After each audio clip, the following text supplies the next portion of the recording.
Selamat pagi, selamat sore, selamat malam, teman-teman yang terkasih dalam Kristus semuanya. Shalom. Selamat berjumpa kembali bersama-sama dengan kami dari PDK Maria Bunda Allah. Dan buat teman-teman yang pertama kali mengikuti acara kita live, selamat datang. Dan kita hari ini live dari tempat lain. Makanya backgroundnya berbeda, cari suasana baru ya. Jadi kita live dari studio di Daily City di tempatnya Ibu Dede dan Koyosi. Dan hari ini kita kedatangan satu dan dua narasumber yang luar biasa nih. Em, Kebetulan Tante Esther pas lagi jalan-jalan ke Amerika dan menyempatkan waktu untuk bersama-sama dengan kita. Dan saya percaya kalau bukan satu kebetulan, ya semua pasti Tuhan udah atur dengan luar biasa karena banyak orang yang membutuhkan dan mencari Dia. Baik, saya percaya kalau Tuhan memanggil kita semua di sini untuk bersama-sama belajar. Pastinya kita di sini rindu untuk bersekutu, belajar bersama, saling menguatkan dalam perjalanan kehidupan yang nggak mudah, yang begitu banyak lika-liku dalam kehidupan. Dan kalau sampai hari ini kita masih ada, masih hidup, masih bisa berkarya, artinya Tuhan masih punya rencana besar dalam kehidupan kita. Dan Tuhan memberikan kepada kita kesempatan untuk menjadi lebih baik, menjadi lebih dewasa, terutama dalam iman, karena hidup adalah proses pembentukan diri. Dibentuk artinya kita mau terus berusaha untuk menjadi lebih baik setiap hari dan terus berjalan bersama-sama dengan Tuhan, berani mengandalkan Dia, dan tidak mudah untuk menyerah. Umur boleh bertambah, menjadi tua itu pasti, tetapi menjadi dewasa, terutama dalam iman, adalah pilihan. Dan pada hari yang berbahagia ini, saya mau memulai dengan satu perikop yang luar biasa. Dari Filipi 4 ayat 8. Jadi akhirnya, saudara-saudara, semua yang benar, semua yang mulia, semua yang adil, semua yang manis, semua yang suci, semua yang sedap didengar, semua yang disebut kebajikan dan patut dipuji. Pikirkanlah semuanya itu. Hidup adalah pilihan. Dan saya banyak belajar dari Tante Esther kami ke Mami Chun Wahono bahwa kita harus menjadi orang-orang yang positif dalam menjalani kehidupan. Kalau keajaiban Tuhan, miracle masih terus terjadi. Dan kami ke hari ini akan membawakan satu pengalaman pribadinya yang luar biasa, di mana Tuhan memperlihatkan kalau Dia Allah yang hidup dan Dia masih berkarya sampai hari ini. Sebelum kita mulai acara kita pada hari ini, mari kita bersama-sama kita tundukkan kepala kita mohon kehadiran Roh Kudus di tengah-tengah kita, agar kiranya Roh Kudus yang pimpin acara kita dari awal hingga akhir nanti. Dalam nama Bapa dan Putra dan Roh Kudus. Amin. Allah Bapa yang Maha Kasih, kami bersyukur dan berterima kasih kepadamu Bapa atas penyertaan-Mu yang begitu luar biasa dalam kehidupan kami. Kami bersyukur Bapa untuk kesempatan demi kesempatan yang masih boleh Kau berikan kepada kami. Sehingga kami masih boleh hidup sampai hari ini Bapa. Terima kasih. Dan Bapa yang Maha Kasih, kami bersyukur Bapa untuk kesempatan. Pada hari ini kami boleh berkumpul kembali Bapa dari berbagai macam tempat di seluruh dunia lewat acara di Zoom ini Bapa. Terima kasih untuk sarana yang luar biasa yang menyatukan yang jauh menjadi begitu dekat. Dan Bapak yang makasih, kami mohon urapan Roh Kudus-Mu Bapak untuk kami untuk Tante Esther yang akan menjadi narasumber di acara kami pada hari ini Bapak.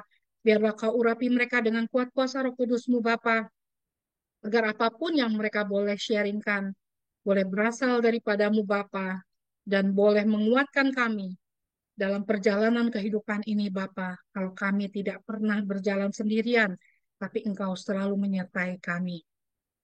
Pimpin kami selalu, Bapa. Lindungi kami selalu, Bapa. Urapi lidah, bibir, hati, dan pikiran Kameke dan Tante Esther, agar segala sesuatu yang mereka sharingkan berasal daripadamu, Bapa. Terima kasih, Bapa. Kami persembahkan acara kami dari awal hingga akhir ini ke dalam tangan kasih-Mu, Bapa, dengan perantaraan Yesus Kristus, Putramu yang tunggal, Tuhan dan pengantara kami. Amin. Dalam nama Bapa dan Putra dan Roh Kudus. Amin.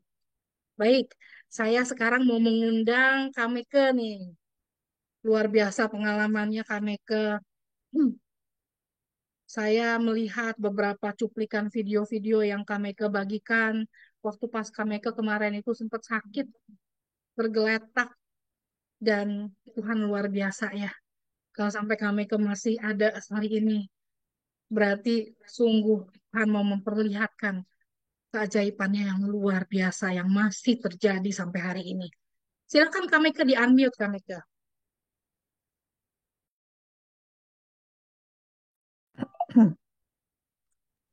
Oke, pertama-tama terima kasih kepada Tuhan, saya bisa bersaksi di tengah-tengah saudara-saudari sekalian, terutama yang di San Francisco, dan dimanapun kita berada, kita bersyukur, biar di mana-mana kita berada, Tuhan Maha Hadir, Dia ada di tengah-tengah kita. Terima kasih juga, saya lihat tadi ada Romo Budi, ada Ko Ahyen, Cimar, dan semua saudara-saudari sekalian. Saya akan share video ya. Saya akan share video.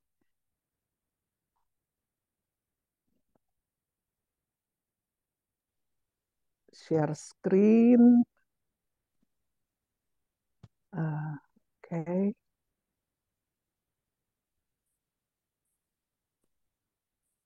Sebentar.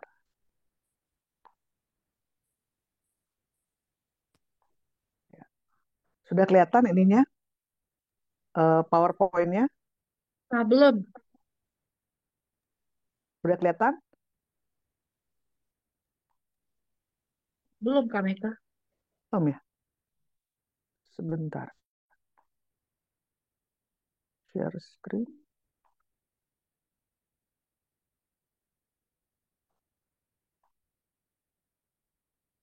Start broadcast. Oke.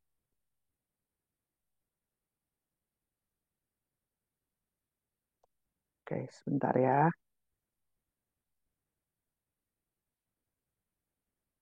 Udah kelihatan? Sudah kelihatan? Oke. Saya ingin ceritakan pada tahun 2007, saya pernah didiagnosa kanker payudara dan juga kanker getah bening.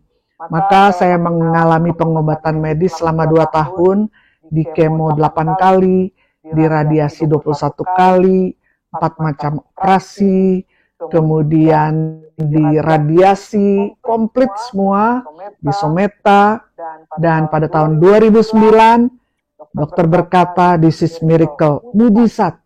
Tuhan Yesus menyembuhkan saya, tidak ada lagi kanker ganas, kata dokter di tubuh saya. You become a cancer survivor. Aduh, saya senang. Kemudian 5 tahun setelah itu saya diberi obat untuk nggak kambuh lagi. Wah, jadi saya lebih senang lagi. Setelah itu, saya masih harus balik datang, tapi nggak usah lah. Kan ini sudah berapa tahun. Apalagi setelah 10 tahun, saya nggak periksa-periksa lagi. Walaupun saya juga takut, jangan-jangan kalau saya periksa, saya kena kanker lagi gitu. Jadi ada takutnya juga sebenarnya. Nah kemudian berjalan berapa tahun, saya mulai mengalami masalah di perut. Jadi saya kalau habis makan, saya langsung mesti ke WC. Habis makan, itu nggak sampai setengah jam lah. Kadang-kadang 20 menit saya harus ke WC. Dan makin hari makin apa ya, makin menjadi-jadilah gitu. Akhirnya saya juga mengalami diare-diare. Kemudian saya mulai ke dokter-dokter. Ini kenapa ya saya? Nah, dokter menduga ini GERD atau asam lambung atau MAH atau wah barangkali kamu stres, banyak pikiran, barangkali ada dendam. Tapi pada tahun 2023, saya harus ke Vietnam pada bulan Agustus. Tiba-tiba kaki saya tuh jadi lunglai. Jadi memang sudah setahun terakhir dari kemarin saya udah pakai pampers. Karena nggak tahan, selalu harus diare gitu, nggak tahan lagi.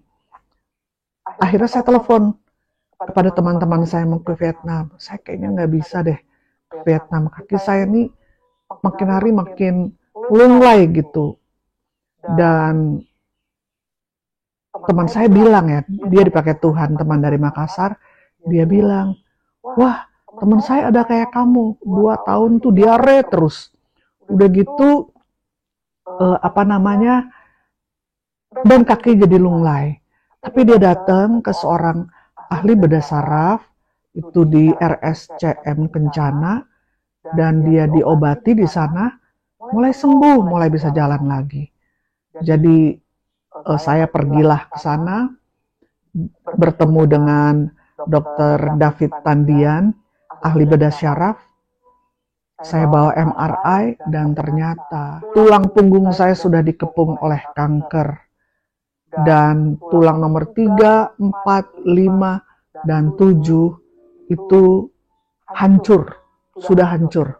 Jadi saya segera mesti dioperasi, dan ternyata saya juga kena di saluran ginjal saya bengkak, sudah juga kena di paru-paru, dibolongin kiri kanan.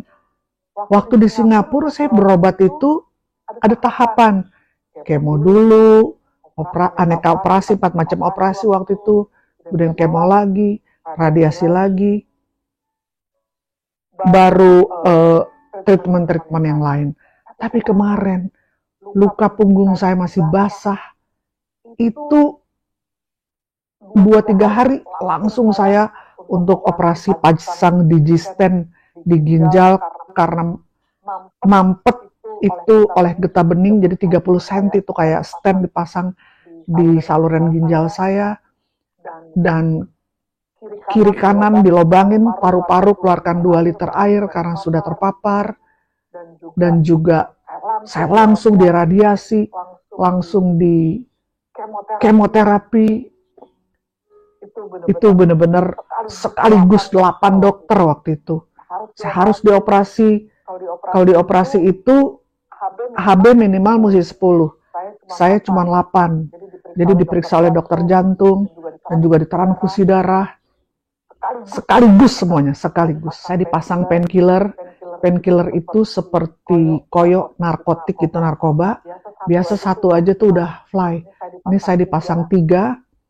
Kemudian juga disuruh minum pil anti nyeri, 2 tablet, juga lewat infus. Itu benar-benar rasa-rasanya nggak kuat gitu. Rasa-rasanya nggak kuat, dikasih obat tidur 1,5 bulan saya kurang bisa ngomong benar, dan akhirnya tangan saya udah infus kiri kanan, nggak bisa makan karena diradiasi dari tulang leher sampai tulang ekor di bawah. Saya nggak bisa makan.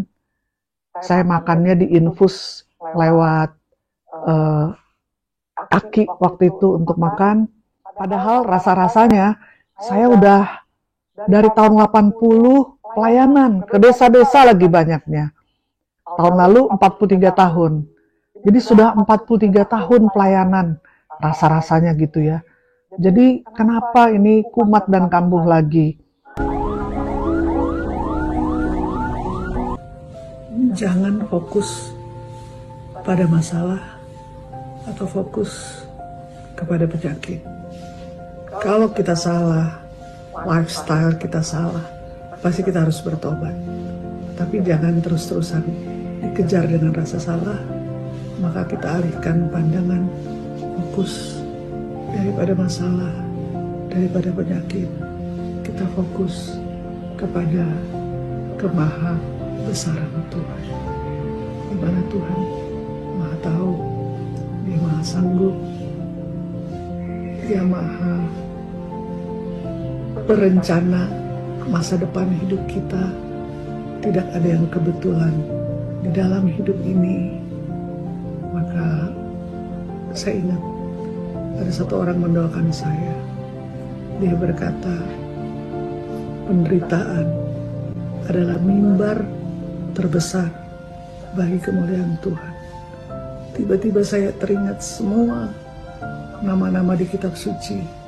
Matius, Markus, Lukas, Yohanes, Petrus, Paulus, Timotius, Andreas, Yakobus. Semua mengalami penderitaan. Nabi-nabi, para orang kudus. Kenapa mereka memancarkan kemuliaan Tuhan?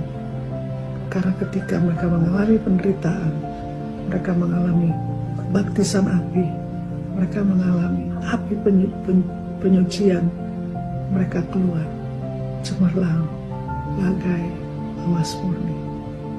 Pandang pada Tuhan. Penderitaan kita nggak sebanding dengan penderitaannya Yesus Kristus Tuhan. Sebelum dioperasi saya dibius. Sesudah operasi saya minum painkiller, obat penahan sakit. Tapi Yesus disiksa, menderita, naik ke kayu salib, tidak dibius, tidak minum obat anti sakit, demi kasihnya kepada kita. Ya, jadi waktu itu saya bertanya pada Tuhan, Tuhan, ada kesalahan apa pada saya, dosa apa, supaya saya bertobat, dan apa kehendak-Mu, karena tidak ada yang kebetulan. Dan Tuhan memberikan kepada saya ayat ini.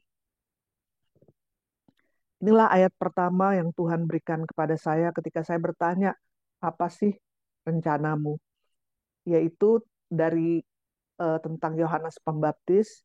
Yohanes menjawab dan berkata kepada semua orang itu, aku membaptis kamu dengan air, tapi yang lebih berkuasa daripadaku akan datang, dan membuka tali kasutnya pun aku tidak layak. Ia akan membaptis kamu dengan Roh Kudus dan dengan api. Jadi waktu itu saya berpikir, baptisan air saya sudah, baptisan Roh Kudus sudah, di mana kita belajar atau praktekkan buah roh, karunia-karunia roh. Rupanya ada 3 baptisan, baptisan air, baptisan Roh Kudus, dan baptisan api. Nah, tiba-tiba saya teringat waktu almarhum Uskup Agung Jakarta Monsinyur Leo Sukoto sakit, saya diajak Bu Esther untuk besuk.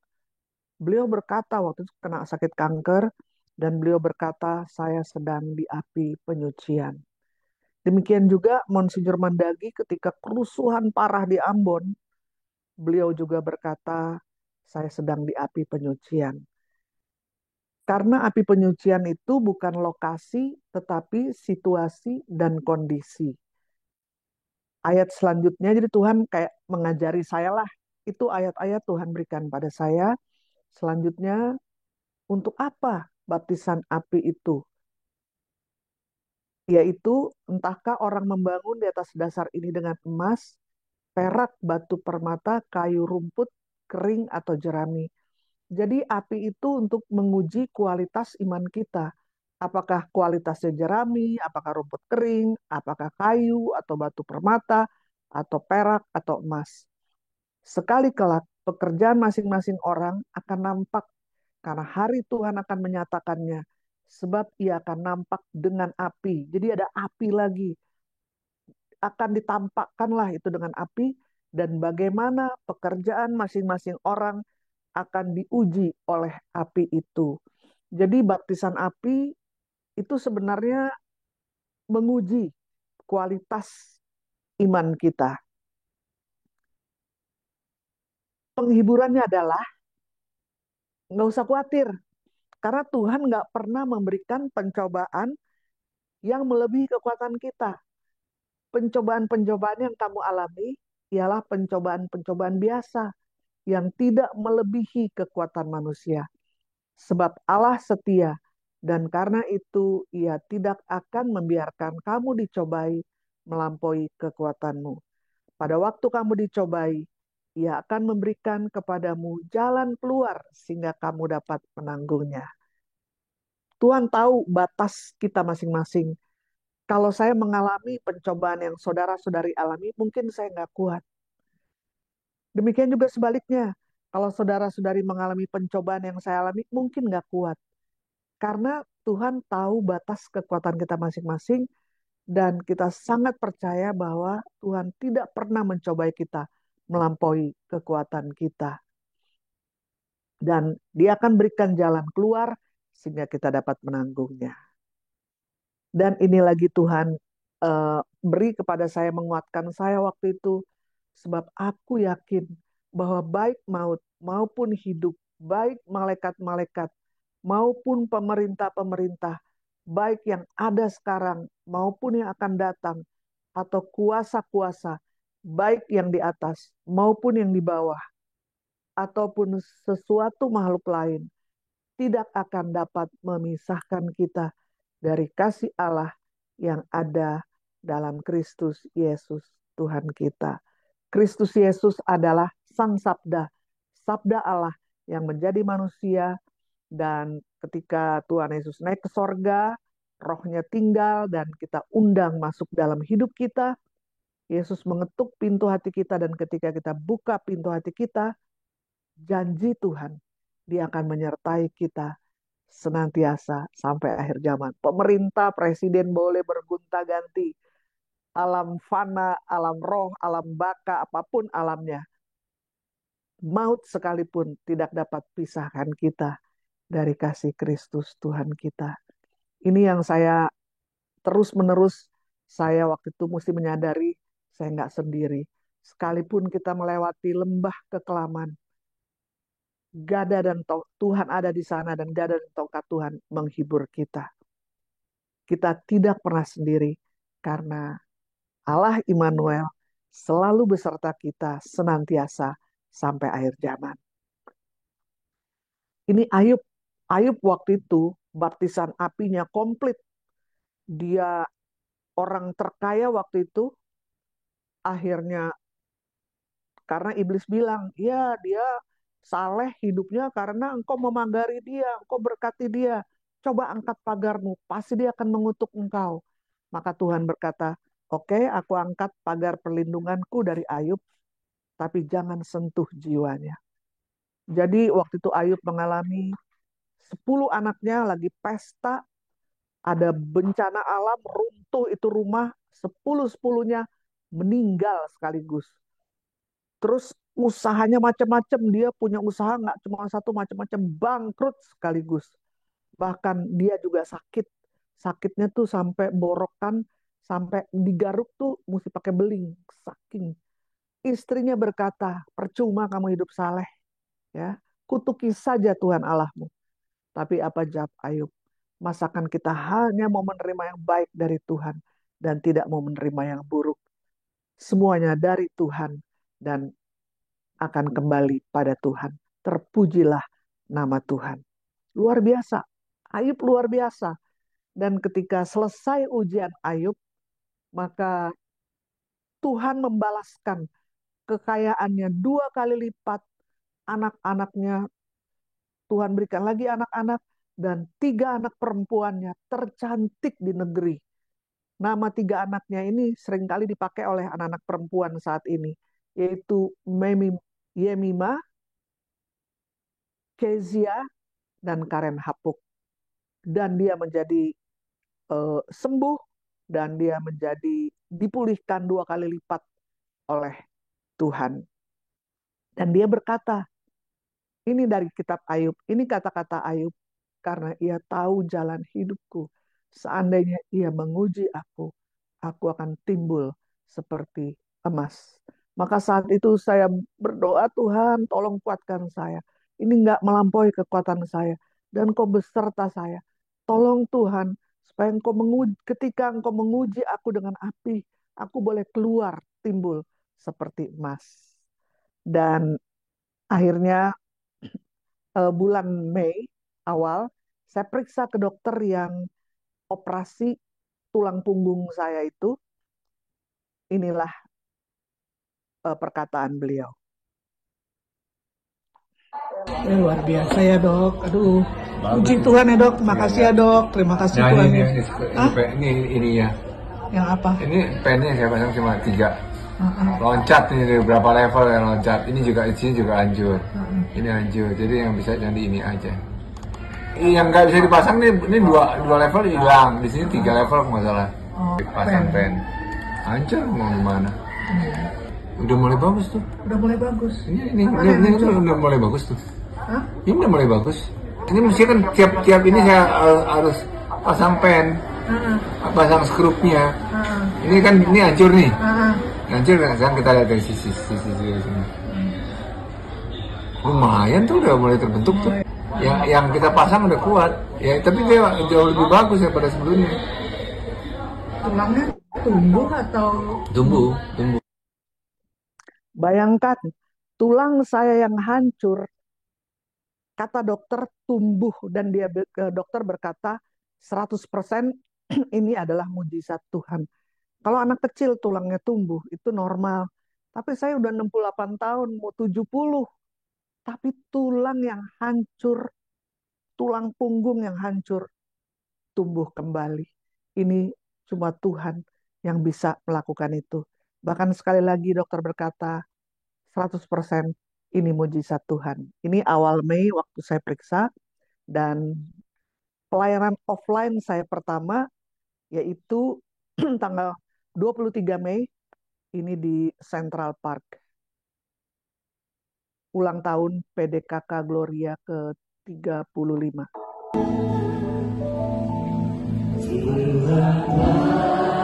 Tadinya saya dipikir akan lumpuh seumur hidup, tapi akhirnya saya bisa, mujizat Tuhan, saya bisa bergerak, duduk aja saya nggak bisa, tapi akhirnya bisa berdiri dan berjalan.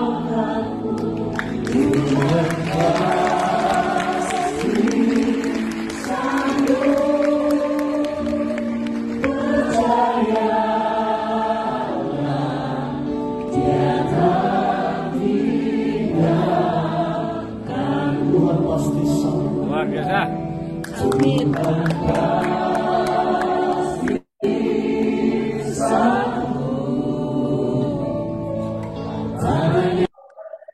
Saya ini pelayanan pertama offline, terus pelayanan kedua di Gereja Stefanus, dan pada bulan ini juga saya ada berapa nanti pelayanan offline. Benar-benar semuanya adalah pertolongan daripada Tuhan. Sebentar ya, saya sudahi ininya. Sebentar. Ini kalau mau share screen-nya selesai gimana nih ya? Nggak bisa, sebentar ya.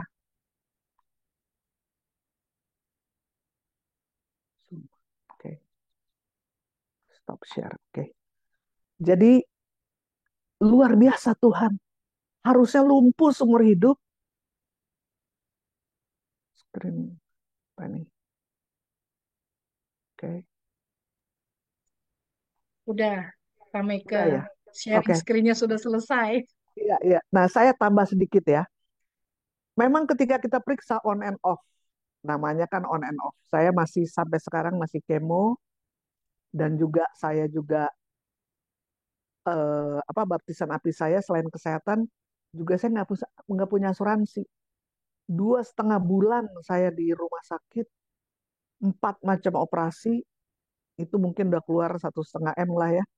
Tapi saya bersyukurlah Ibu Esther banyak membantu saya, Koahyen, Cimar, ada Romo Budi, Bu Els, banyak yang bantu saya.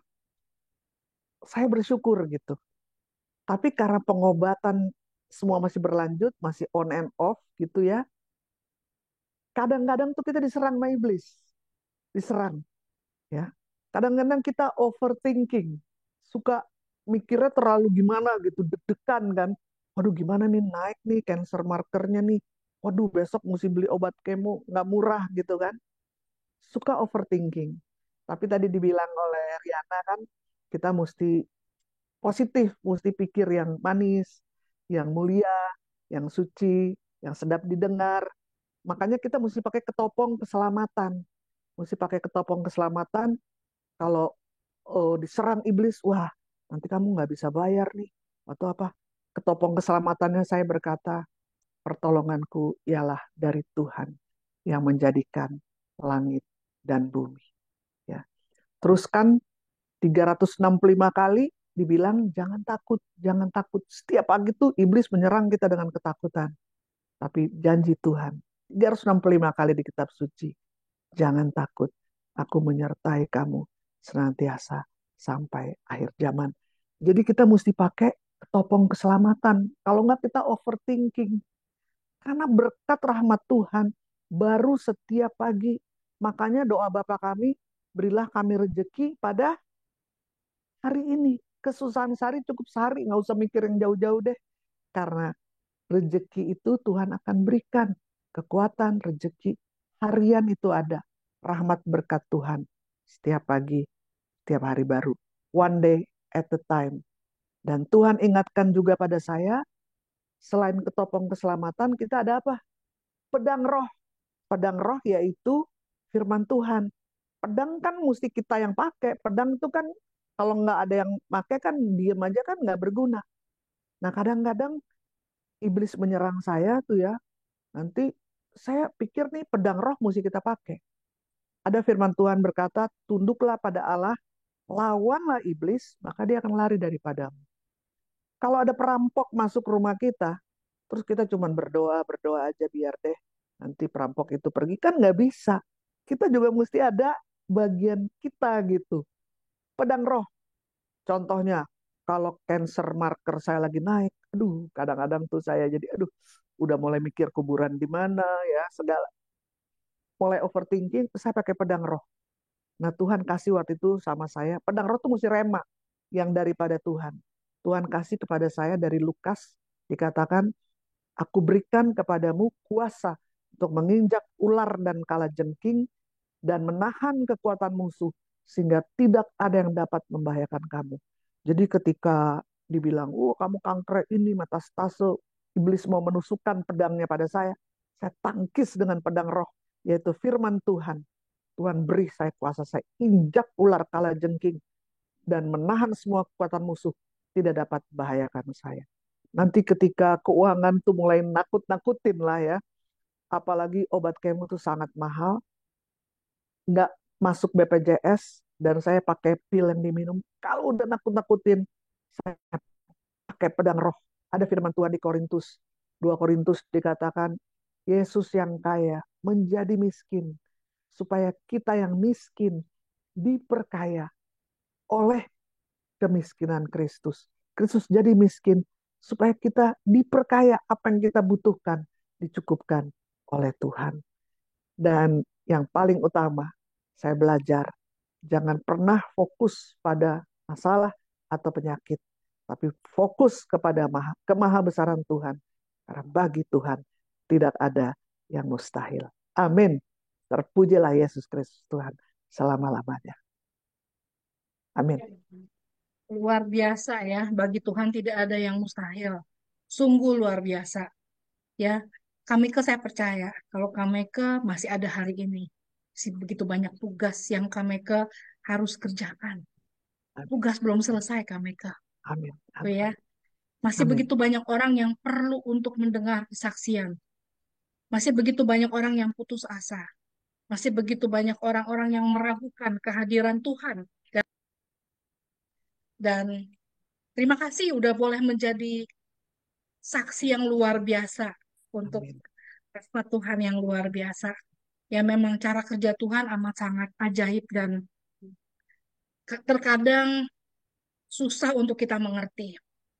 Ya, susah untuk kita bisa telaah gitu loh. Apa sih yang sebenarnya Tuhan lagi kerjain nih dalam kehidupan kita? Kok rasanya berat bener gitu ya hari-hari. Ya udah, mana sakit, mana mesti mikirin uang, mesti mikirin segala macam ini itu. Tapi saya percaya kami tidak ada yang mustahil untuk Tuhan. Amin. Amin. Tidak ada yang mustahil. Terima kasih Kak Meke untuk kesaksiannya Makasih dan untuk puji kesempatan. Tuhan ya, Tuhan Yesus memberkati selalu ya. Amin. Baik, saya akan panggilkan Tante Esther, Tante yang datang jauh-jauh nih dari Indonesia ke Amerika nih. Dan kita semua berasa bersyukur banget ya kalau bisa ketemu Tante. Dan saya kemarin waktu pas pertama kali ketemu lagi Tante udah sekian lama saya bilang, Tante nggak salah, Tante udah 80 tahun. Yakin Tante. Karena kelihatannya baru kayak umur 50-an Tante. Masih resepnya gitu loh. Kenapa bisa Tante kelihatan awet muda? Jangan bilang Tante. Mika juga yang begini juga kelihatan luar biasa loh. Masih awet muda luar biasa loh. Puji Tuhan. Ya, sukacita yang dari dalam itu mengalir keluar luar biasa. Ya, terima kasih. Silakan Tante di unmute Tante.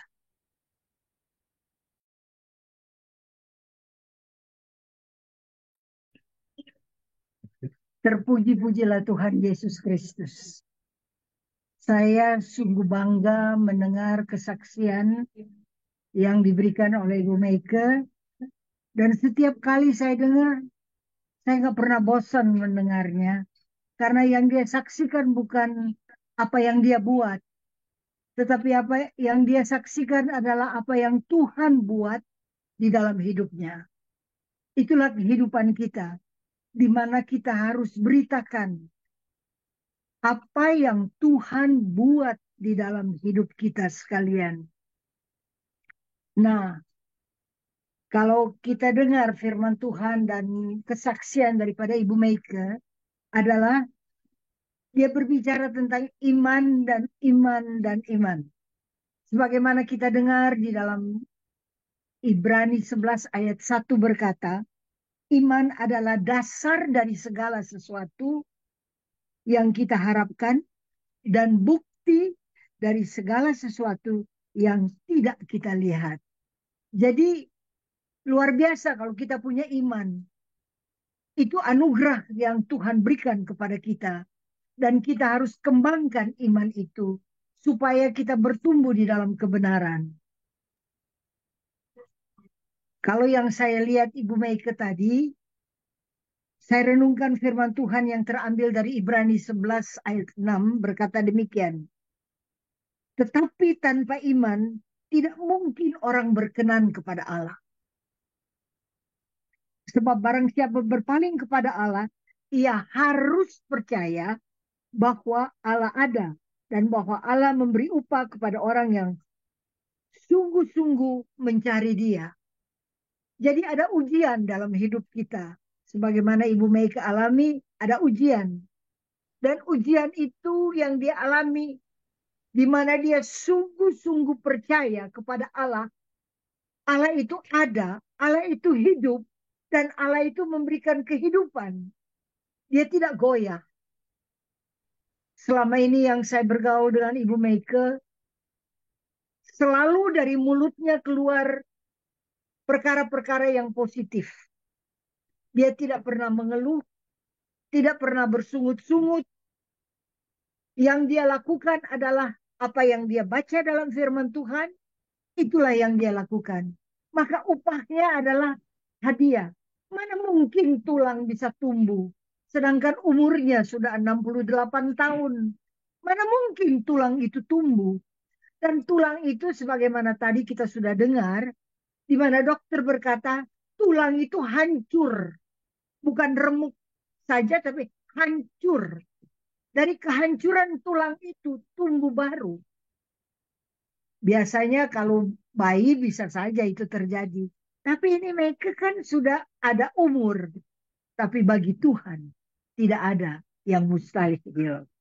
Yang saya perhatikan bagi kita orang percaya adalah we are not fighting for victory, but we are fighting from victory. Mengapa kita bisa berpercaya demikian? Karena di atas kayu salib, Tuhan Yesus sudah menanggung semua dosa dan kesalahan kita. Semua kutuk dan sakit penyakit kita telah ditanggung oleh Tuhan Yesus Kristus. Dia bayar lunas di atas kayu salib menurut firman Tuhan. Dan dia berkata sudah selesai. Kadangkala kita lebih percaya apa yang dunia berikan kepada kita. Harus kita percaya bahwa God has the last word. Biarlah apa yang firman Tuhan katakan, itulah yang harus kita percaya. Apa yang disabdakan oleh Tuhan, itulah yang harus kita percaya. Dan itu yang dilakukan oleh Ibu Meike, sehingga kesaksian yang dahsyat dan luar biasa boleh terjadi. Sesungguhnya dia sudah mati, mestinya udah mati. Karena waktu dia sakit, kalau mau tunggu BPJS, mati dia. Jadi dia harus segera ditolong. Dan bagi Tuhan tidak ada yang mustahil. Ketika dia masuk rumah sakit, kemudian dia keluar dan dokter berkata bahwa seumur hidup dia akan lumpuh, kami terus terang saya juga khawatir. Saya pikir-pikir, aduh kalau dia mati dalam waktu singkat, dia sudah tidak ada. Kita mesti siap-siap. Tentu kita percaya sama Tuhan, tapi kita mesti siap-siap. Jadi saya ngobrol-ngobrol, nanti pakai rumah duka mana ya? Kemudian nanti dia dikubur di mana ya? Jadi perkara demikian kan dikirim oleh si jahat supaya kita khawatir. Tapi karena Meike selalu berbicara positif, dia membangun iman kita.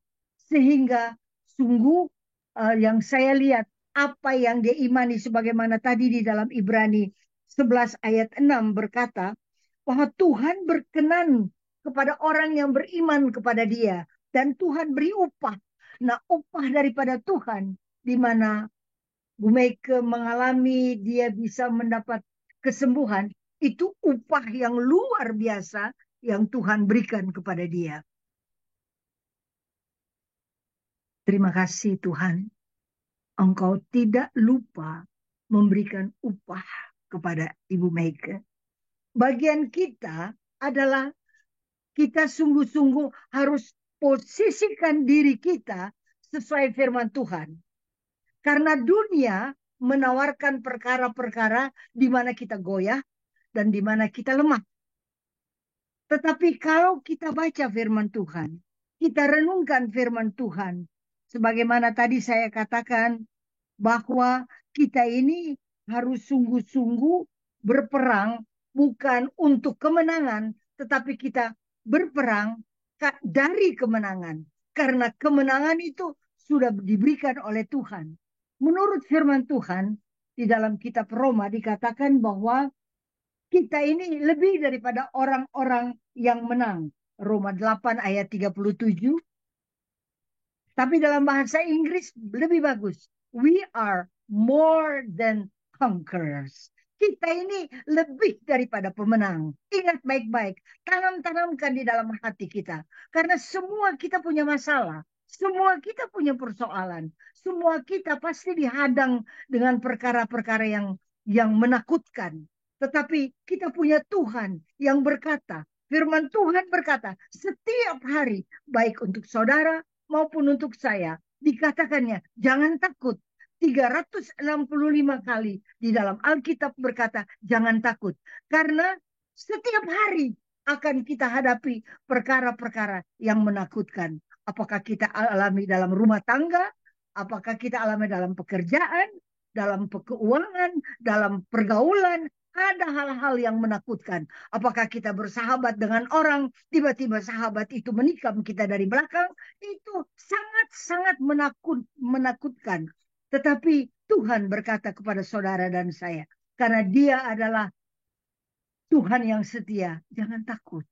Aku menyertai engkau. Saudara masih ingat ketika murid-murid berada di Danau Galilea. Kemudian ombak dan gelombang besar datang. Terjadi sungguh-sungguh ada gelombang dan ombak dan angin ribut yang terjadi. Tapi apa yang dikatakan firman Tuhan? Tuhan itu tidur di buritan dan dia tidur nyenyak.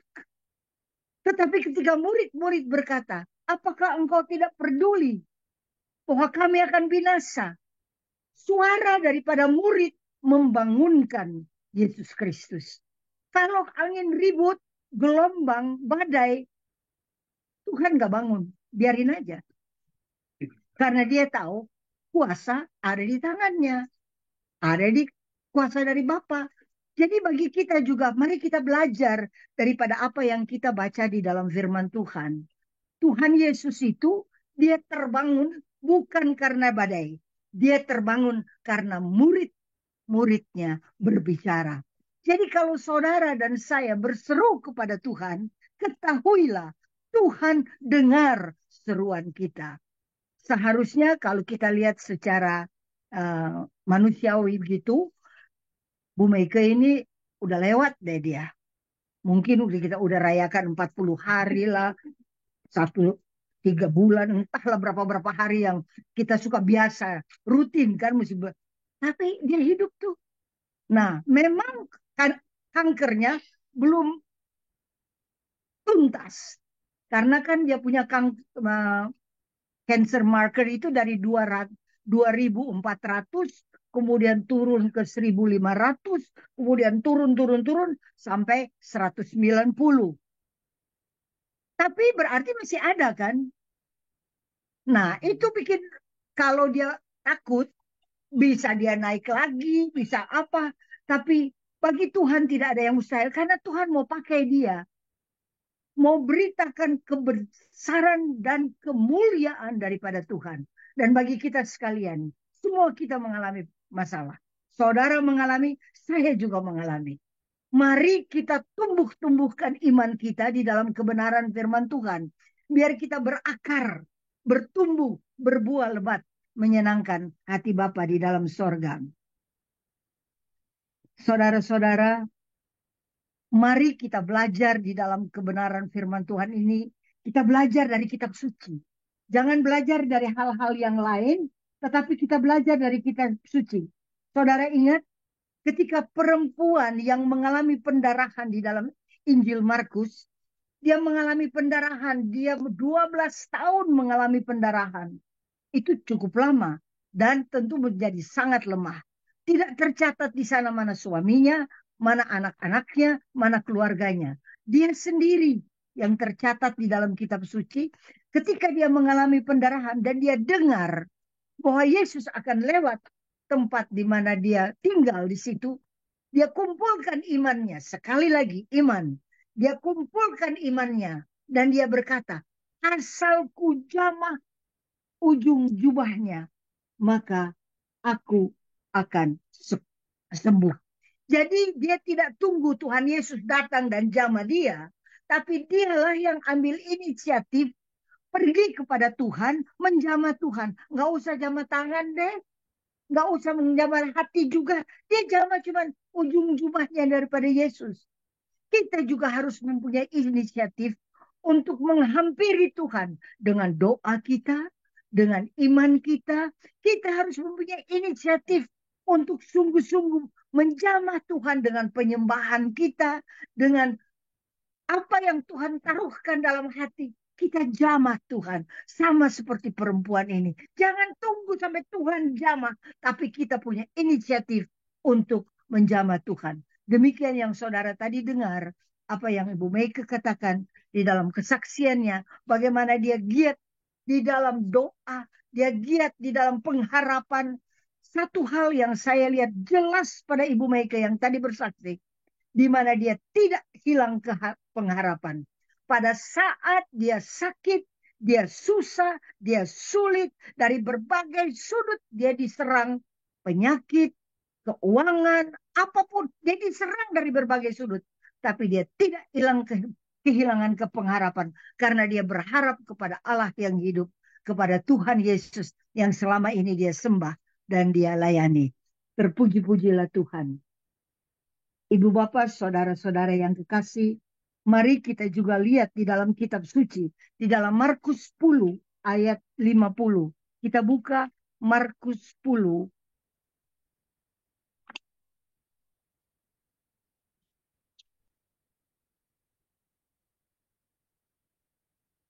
ayat 50 berkata demikian. Ini berbicara tentang Bartimeus. Bartimeus itu seorang buta. Dia memerlukan pertolongan. Kita tidak buta secara jasmani, tapi kadangkala kita buta secara iman. Kita buta secara kasih. Ya, di dalam kasih kita kadangkala kita buta. Tapi mari kita belajar dari Bartimeus. Ketika Bartimeus mendengar bahwa Yesus akan lewat, karena firman Tuhan berkata, iman timbul dari pendengaran, dan pendengaran akan firman Tuhan. Kita minta kepada Tuhan supaya bukakan telinga kita, telinga rohani kita, biar kita mendapat telinga murid, sehingga kita bisa mendengar suara Tuhan. Apa yang dia sampaikan melalui firman Tuhan, biar kita tangkap dan masukkan itu di dalam hati. Nah, ketika dia tahu bahwa Tuhan Yesus akan lewat, dia buta. Dia hanya bisa pakai suaranya. Dia berseru sekuat tenaga. Apa yang dia katakan? Yesus, anak Daud, kasihanilah kami. Saudara dan saya di dalam perayaan Ekaristi, kita selalu berkata minta belas kasihan daripada Tuhan. Tuhan kasihanilah, Tuhan kasihanilah, Tuhan kasihanilah, Tuhan kasihanilah, ya Tuhan kasihanilah, Tuhan, Tuhan, Tuhan, kasihanilah. Kita perlu belas kasihan daripada Tuhan. Saudara, manusia itu jatuh di dalam dosa, padahal bahan bakunya manusia apa sebetulnya? Debu belaka. Kita hanya terbuat dari debu belaka. Ketika Tuhan menghembuskan napasnya, debu itu yang dia bentuk menjadi makhluk, menjadi hidup. Bayangkan nih debu jadi sombong. Buatan Tuhan jadi sombong. Kalau kita lihat sekitar kita, waduh kenapa ini orang diberkati bukannya bersyukur pada Tuhan, jadi sombong. Jadi kuat bukannya bersyukur pada Tuhan, jadi sombong. Kadangkala Tuhan izinkan sesuatu terjadi supaya berharap kepada Tuhan.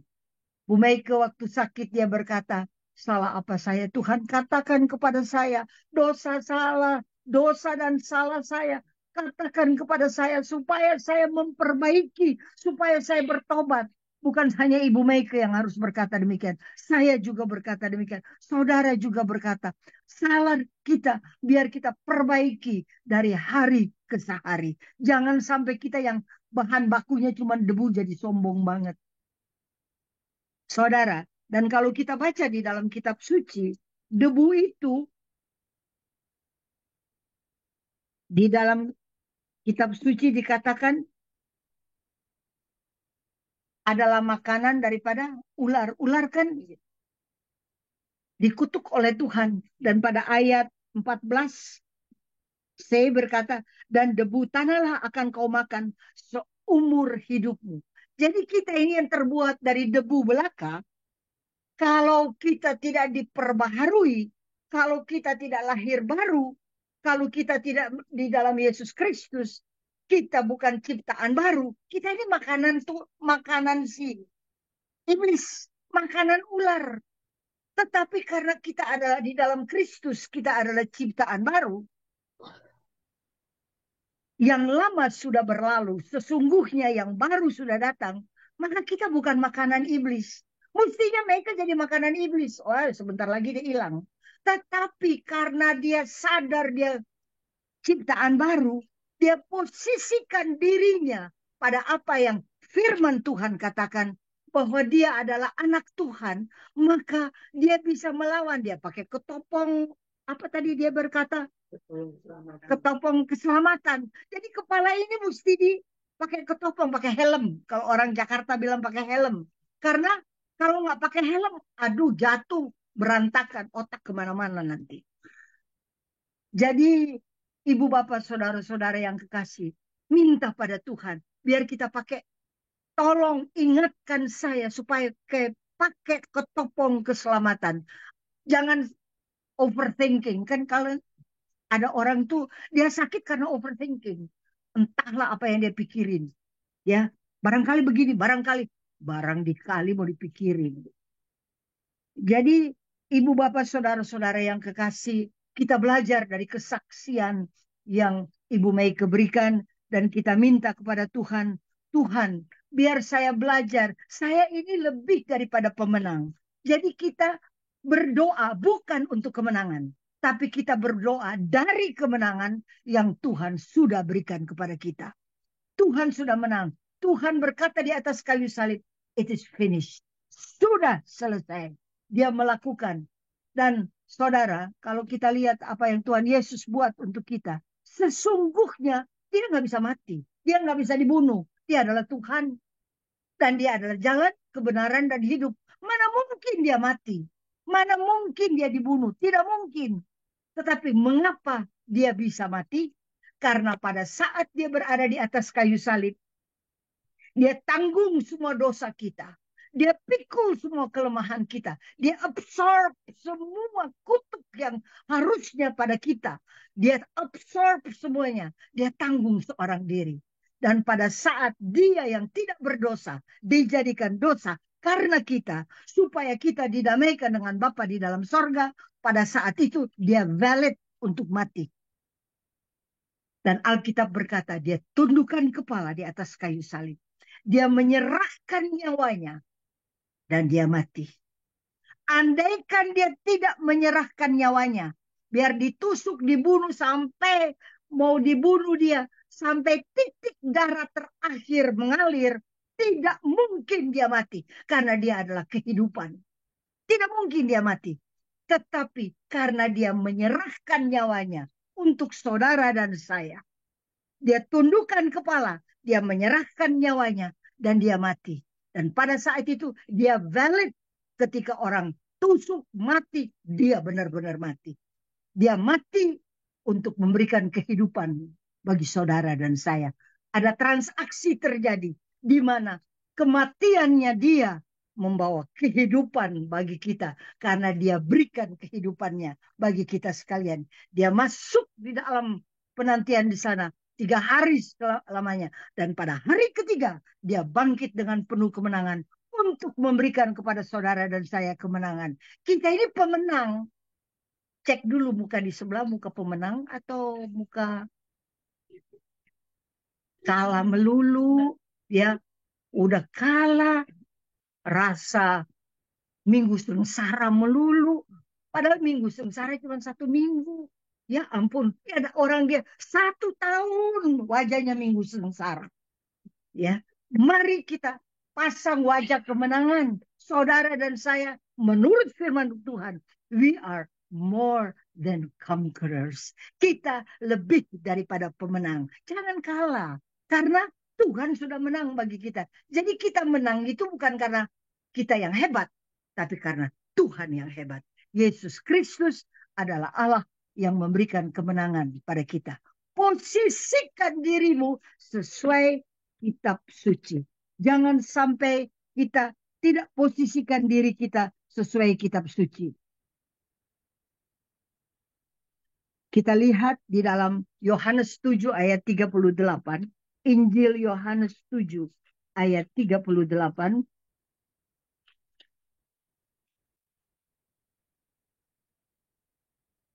Berkata demikian. Barang siapa percaya kepadaku seperti yang kukatakan di kitab suci. Jadi kita harus percaya kepada Tuhan seperti yang dikatakan di kitab suci. Bukan di TV atau di berita-berita atau di mana kita baca di orang suka kirim-kirim kita hal-hal yang menakutkan. Tapi kita harus percaya menurut firman Tuhan seperti yang dikatakan kitab suci. Mari kita belajar menjadi orang percaya seperti yang dikatakan kitab suci. Dari dalam hatinya akan mengalir aliran-aliran air kehidupan. Saya bersyukur belajar selama kita melayani, selama kita hidup, kita belajar untuk percaya pada Tuhan seperti yang dikatakan oleh kitab suci, sehingga dari dalam hati kita mengalir aliran-aliran air yang menghidupkan saudara dan saya. Tuhan itu terlalu luar biasa, terlalu dahsyat, terlalu hebat, ya. Dan dia mau tinggal di dalam kita. Firman Tuhan berkata ini, bahwa kita ini, we are the temple of the Holy Spirit. Kita ini bait Allah loh. Bait Allah. Rumah Allah. Bukan rumah sakit. Kita rumah Allah. Bukan rumah sakit. Bilang sama temanmu di sebelah. Kamu adalah rumah Allah. Bukan rumah sakit. Ya, jangan kumpulin penyakit di dalam tubuh. Kita ini rumah Allah. Itu yang kitab suci katakan. Kita ini rumah Allah, bukan rumah sakit. Jadi mari kita percaya seperti yang dikatakan kitab suci. Belajar hari lepas hari. Baca firman Tuhan. Renungkan firman Tuhan. Tanamkan firman Tuhan dalam hati dan pikiran kita. Dan percaya apa yang Tuhan katakan adalah iya dan amin. Tuhan itu terlalu baik untuk saudara dan saya. Kalau kita lihat di dalam kitab suci bagaimana Tuhan berjalan dari ujung ke ujung, dan selama dia berjalan di dunia ini, apa yang dia lakukan? Preaching, teaching, dan healing. Namanya juga Yehovah Rafa, Allah yang menyembuhkan. Kalau namanya Allah yang menyembuhkan, dia sungguh mau menyembuhkan saudara dan saya. Dia tidak mau kita sakit, dia tidak mau kita susah, dia mau kita berkemenangan. Karena kemenangan yang dia menang di atas kayu salib, dia beri untuk saudara dan saya. Dan kemenangan itu mari kita tanamkan di dalam hati, dalam bahasa kita, dalam pikiran kita, dalam perasaan kita. Kita tanamkan kemenangan yang Tuhan berikan kepada kita. Sebagaimana tadi Ibu Meike sudah katakan di dalam kitab Filipi, kita baca sama-sama. Filipi 4, kita baca sama-sama ayat 8.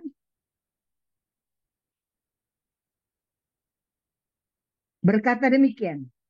Jadi akhirnya saudara-saudara, semua yang benar, semua yang mulia, semua yang adil, semua yang suci, semua yang manis, semua yang sedap didengar, semua yang disebut kebajikan dan patut dipuji, pikirkanlah itu.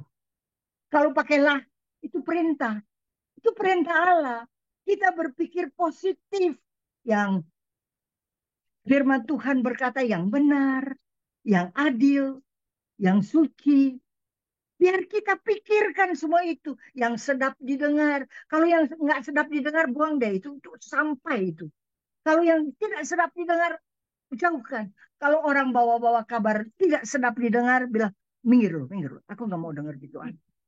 Jangan kita tanggapin. Oh, ya. Oh, emang. Oh. Ya jangan. Nanti kita sendiri jadi susah, jadi sakit. Karena berita-berita yang tidak sedap didengar, kita masukkan dalam hati.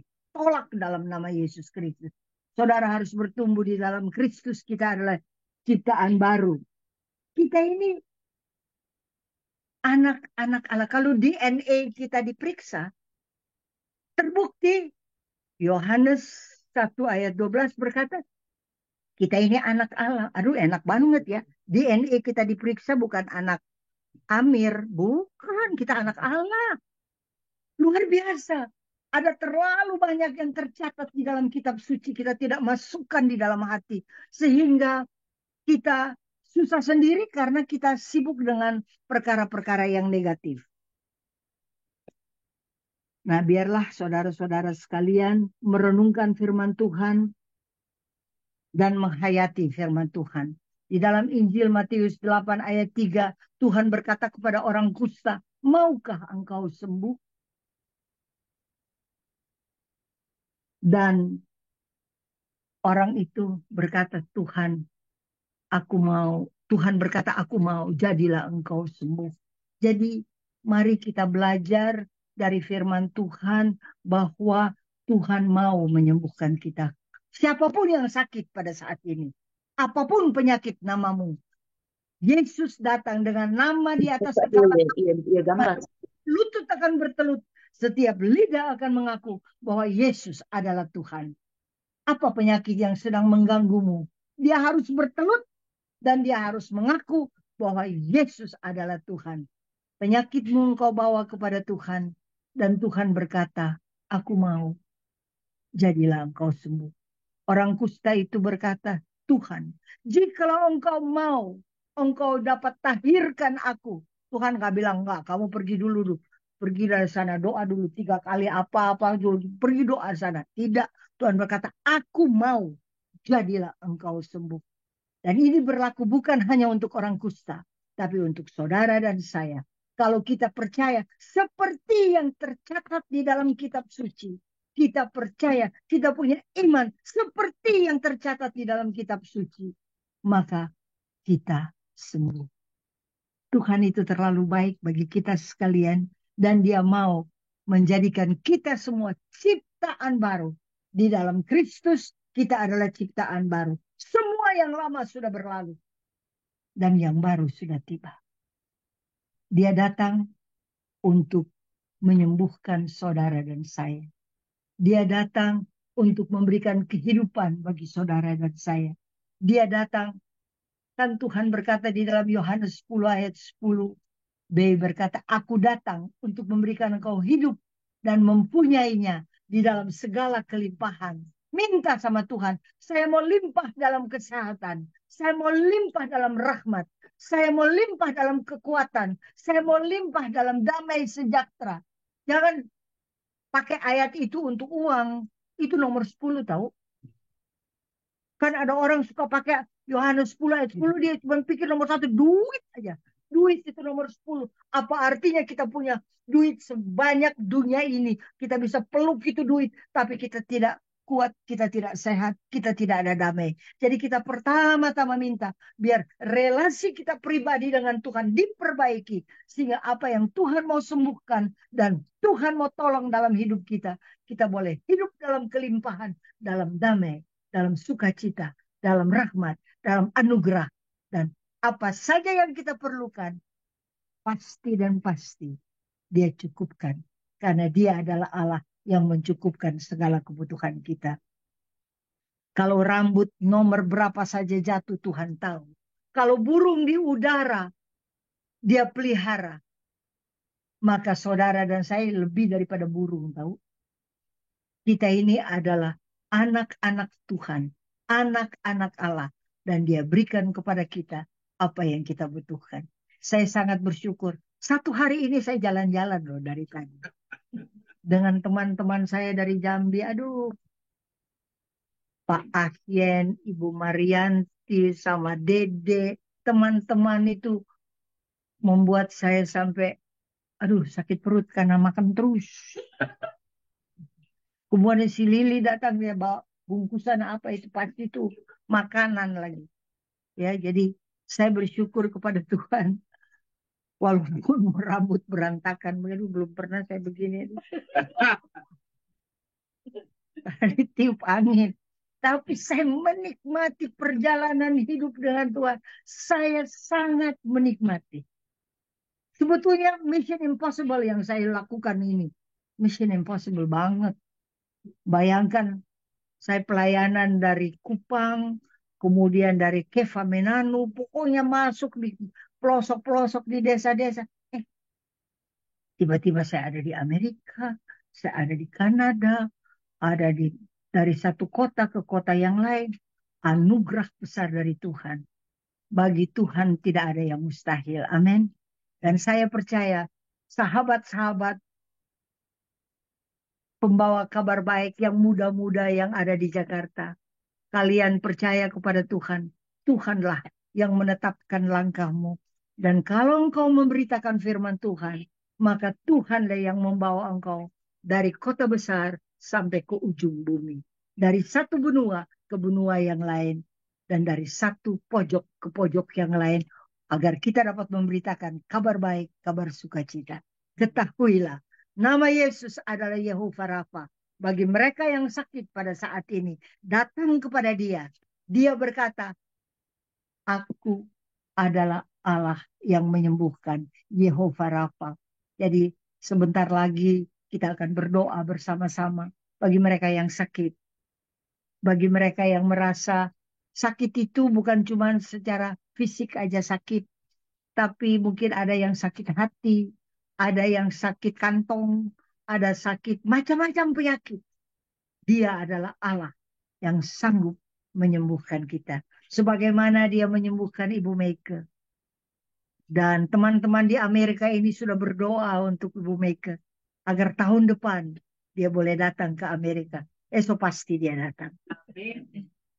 Karena Tuhan mempunyai rencana. Tuhan sembuhkan Meike untuk maksud yang mulia. Agar melalui kehidupan dia, nama Tuhan dipermuliakan. Di mana-mana diberitakan bahwa Tuhan mau, Tuhan sanggup, dan Tuhan buat itu untuk saudara. Terpuji-pujilah nama Tuhan Yesus untuk sepanjang masa. Bagian kita daripada firman Tuhan ini, posisikan dirimu sesuai yang tercatat di dalam kitab suci. Bahwa kita adalah anak-anak Allah, bahwa kita adalah ahli waris kerajaan sorga, bahwa kita adalah terang dunia, dan di dalam Kristus kita itu sempurna. Terpujilah Tuhan. Yang menyempurnakan saudara dan saya adalah Tuhan. Kita baca di dalam Kolose 2 ayat 10. Tunggu ya, saya cari dulu ya.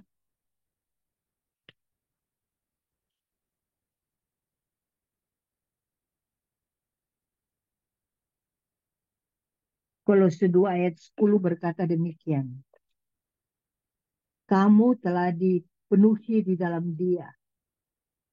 Dialah kepala semua pemerintah dan penguasa. Dikatakan kamu telah dipenuhi di dalam Dia. Kalau bahasa Inggris bagus. I am complete in Him. Aku ini komplit di dalam Dia. Kamu dipenuhi di dalam Dia. Ingat-ingatkan apa yang tercatat di dalam kitab suci.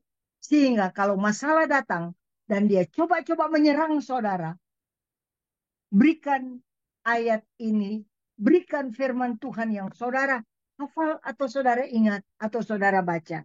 Dan kita berperang, kita pakai pedang karena pedang itu adalah firman Tuhan di mana kita lawan si jahat dengan berbagai kesulitan yang dia coba-coba sodorkan kepada saudara dan saya. Dan saudara, ingat, kita bertempur bukan untuk memperoleh kemenangan, tapi kita dari kemenangan kita bertempur karena kita adalah orang-orang lebih daripada pemenang. We are more than conquerors.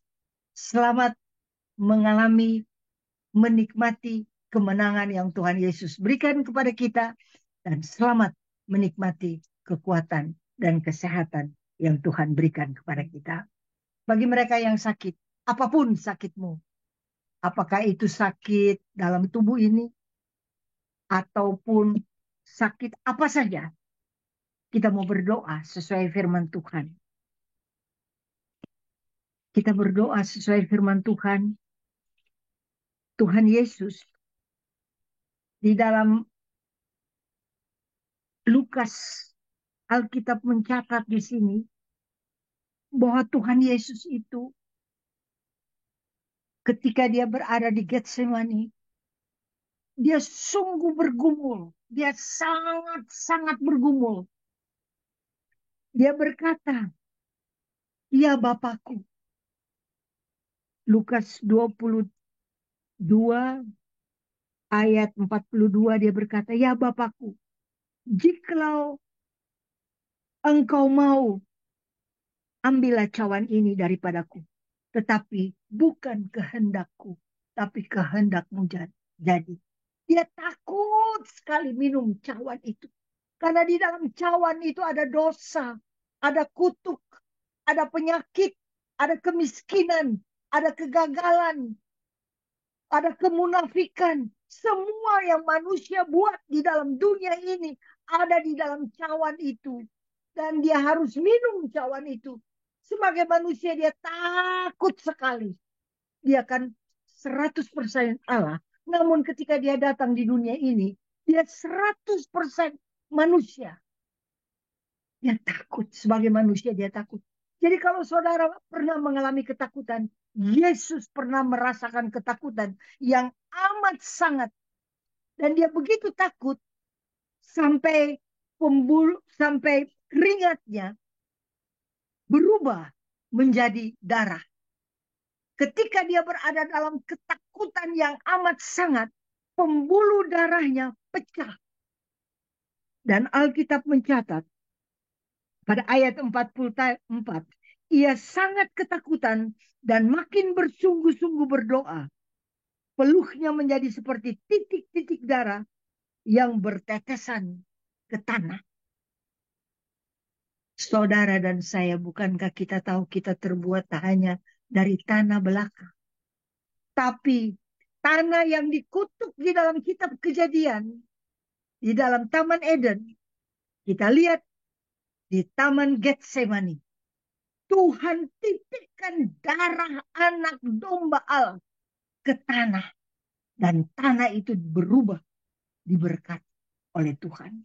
Saudara dan saya, kita sesungguhnya hanya debu tanah di bawah alas kaki Tuhan. Tapi ketika darah anak domba Allah bertetesan ke tanah itu, dia ubah kita dari kutuk menjadi berkat. Karena Tuhan ubah kita. Saudara, biarlah pada hari ini kita renungkan firman Tuhan. Tuhan Yesus, terima kasih. Pengorbananmu total di atas kayu salib. Pengorbananmu dalam setiap perayaan Ekaristi kita lihat bagaimana imam berkata, lihatlah darah anak domba Allah yang menghapus dosa dunia. Ketahuilah dosa saudara dan saya dihapus bukan karena amal dan perbuatan baik kita. Tapi dosa kita dihapus karena darah anak domba Allah. Pengorbanan Yesus Kristus yang dicurahkan di atas kayu salib. Itulah yang menghapus dosa kita. Kita berbuat baik bukan untuk masuk surga. Tapi kita berbuat baik karena kita sudah ditebus oleh darah anak domba Allah. Pada hari ini kita mau berdoa. Biar semua apapun penyakitmu. Apakah penyakit apa saja yang kau alami. Kau minta belas kasihan daripada Tuhan. Minta kepada Tuhan. Supaya darah anak domba Allah itu yang tercurah. Boleh menyucikan roh, jiwa, dan tubuh kita. Dan yang sakit boleh disembuhkan. Kalau Tuhan berkeliling ketika dia berada di dalam dunia ini. Dan semua orang yang datang menjamah dia disembuhkan Tuhan. Maka kita juga pada hari ini berhak menerima kesembuhan dari Tuhan. Karena Tuhan itu keinginan daripada Tuhan. Namanya Yehova Rafa, Allah yang menyembuhkan. Kita minta kepada Tuhan, sembuhkan kami. Apa saja penyakitnya.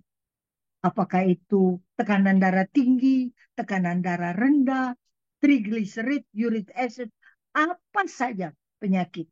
Kita minta biar darah anak domba Allah diteteskan kepada kita sekalian. Ke sel-sel yang lemah, sel-sel yang rusak. Seperti Ibu Meike, dia tulangnya yang hancur diteteskan oleh darah anak domba Allah. Bertumbuhlah tulang itu. Dan bagi kita apapun, engkau sebut dalam hatimu apa yang engkau perlu. Apakah engkau sakit gula, diabetes kah, atau sakit jantung kah, sakit apa saja. Minta kepada Tuhan. Saya sangat perlu tetesan darah anak domba Allah. Diteteskan dalam hidup saya. Diselamatkanlah saya oleh karena saya melihat Yesus Kristus. Lihatlah darah anak domba Allah yang menghapus dosa dunia. Menghapus dosa saudara dan saya. Dan kita memperoleh kesembuhan. Mari kita berdoa. Bagi mereka yang sakit, tumpangkan tangan pada tempat yang sakit. Apakah itu di bagian kepala, di bagian badan, di bagian leher, apa saja penyakitnya. Minta kepada Tuhan, biar kuasa daripada Tuhan mengalir. Bagi Tuhan tidak ada yang mustahil. Di dalam nama Tuhan Yesus Kristus, kami sangat percaya Tuhan. Engkau datang untuk menyelamatkan kami umat manusia. Engkau datang untuk menghapus dosa kami. Dan Engkau datang untuk menyembuhkan kami dari sakit penyakit yang dunia berikan. Tetapi kami percaya Engkau datang untuk menyempurnakan kami. Di dalam Engkau kami sungguh-sungguh mengalami kesehatan, kekuatan, kesembuhan, pemulihan.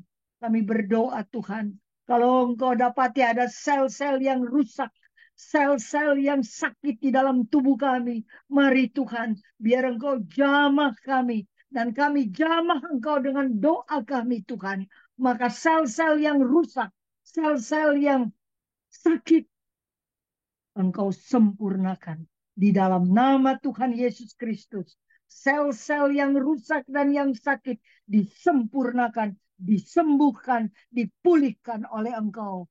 Organ-organ yang sakit di dalam tubuh kami ini, di bagian mana pun, apakah itu bagian lever, bagian ginjal, bagian uh, uh, bagian jantung, bagian paru-paru, di mana saja yang sakit Tuhan, biar jamahan daripadamu tembus kepada kami, karena kami sangat percaya pengorbanan Yesus Kristus di atas kayu salib menyembuhkan kami, dan kami percaya seperti yang tercatat di dalam kitab suci, kalau orang kusta saja engkau tahirkan, orang buta engkau buat melihat, orang lumpuh engkau buat berjalan, orang bongkok engkau buat berdiri tegak, orang mati engkau bangkitkan. Maka kami datang, kami jamah engkau dengan doa kami, dengan iman kami, dan kami percaya engkau sembuhkan kami.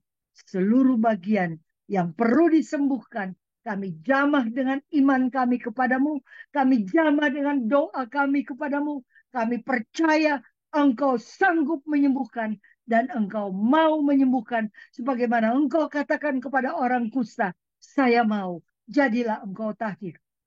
Maka ini berlaku bagi kami. Kami datang dan bawa semua penyakit yang coba membuat kami sakit. Dan kami percaya pada sore hari ini, jamahanmu berlaku bagi kami. Dan kami dijamah. Dan kami menjamah engkau juga. Dan kami sembuh saat ini. Di dalam nama Tuhan Yesus Kristus. Oleh bilur-bilur Kristus. Sembuhlah kami. Kami percaya sesuai apa yang kitab suci katakan. Kami peroleh jamahan daripadamu, kesembuhan daripadamu. Terima kasih Bapa. Terpuji-pujilah namamu kekal selama-lamanya. Dalam nama Yesus kami bersyukur, kami berdoa, dan kami berterima kasih. Haleluya. Amin. Dalam nama Bapa dan Putra dan Roh Kudus. Amin. Tuhan berkati. Ya, saya mau kasih berkat. Terima kasih Berkat Tante. Imam. Ya, Romo Kasih. mau kasih Ya, berkat. Romo nanti Romo, minta doa. berkatnya ya, Romo terakhir ya, Romo. Berkati dulu Romo. Ya, kita doa untuk Ya. berkat di nama Bapa, Putra, dan Kudus. Amin. Bapa di surga, terima kasih buat firman-Mu dan kesaksian hidup iman dari kami kelolong yang telah menguatkan kami semua. Engkau tahu kebutuhan kami yang paling dalam, dan sebagai imam yang sudah menerima sakramen tabisan, kami mohon sebagai alat-Mu, Tuhan, berikan berkat khusus para pendengar yang mendengar firman Tuhan dan kesaksian ini. Boleh iman kami bertumbuh semakin indah, dan Kau berkati yang sakit disembuhkan, yang mempunyai masalah diberikan jawaban, dan berkat Tuhan menyertai demi nama Bapa, Putra, dan Roh Kudus. Amin. Amin. Terima kasih Romo. Terima kasih, Romo. Ya. Baik, saya mau meneguhkan satu, Tante. Dari Yeremia 29 ayat 11. Sebab aku ini mengetahui rancangan-rancangan apa yang ada padaku mengenai kamu.